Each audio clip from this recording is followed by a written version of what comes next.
1. Comparer 367,148 et 36,814.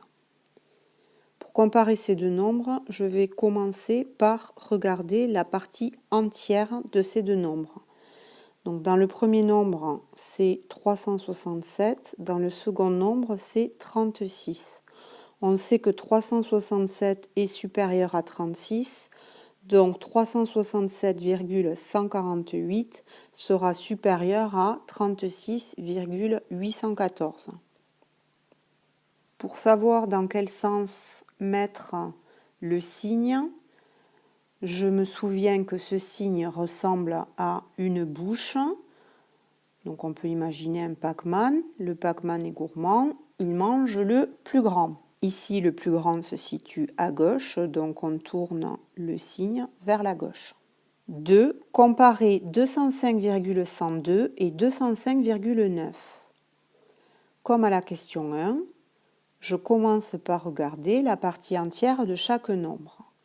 Pour le premier nombre, c'est 205. Pour le deuxième nombre, c'est aussi 205. Donc, je vais comparer les chiffres de la partie décimale rang par rang en commençant par le rang des dixièmes. Pour le premier nombre, le chiffre des dixièmes est 1. Pour le deuxième nombre, le chiffre des dixièmes est 9.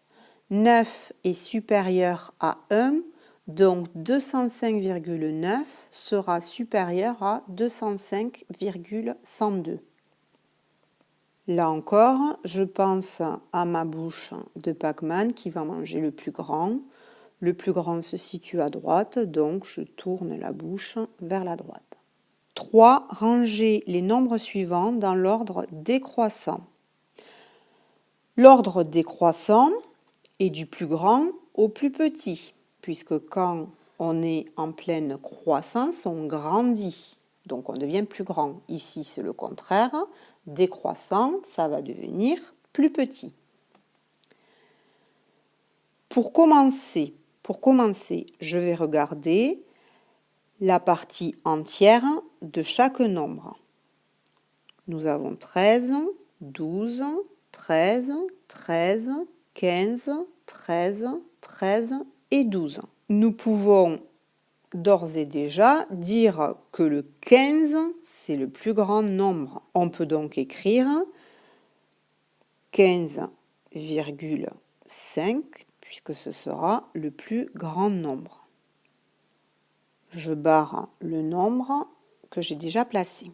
Ensuite, entre 12 et 13, le plus grand nombre est 13. Je vais réécrire tous les nombres dont la partie entière est 13.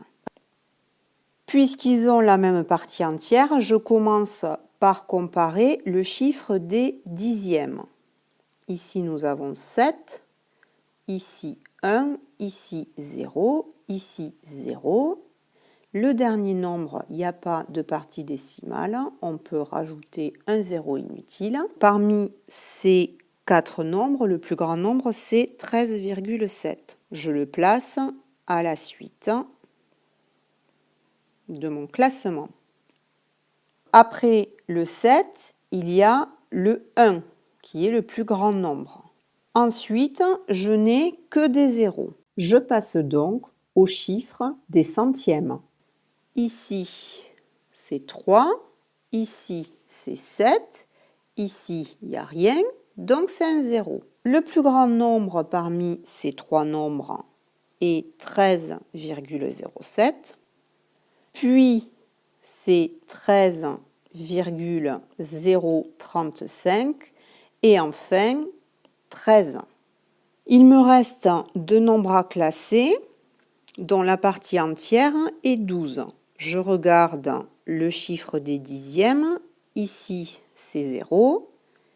Et ici, c'est 8. Donc, le plus grand nombre est 12,85.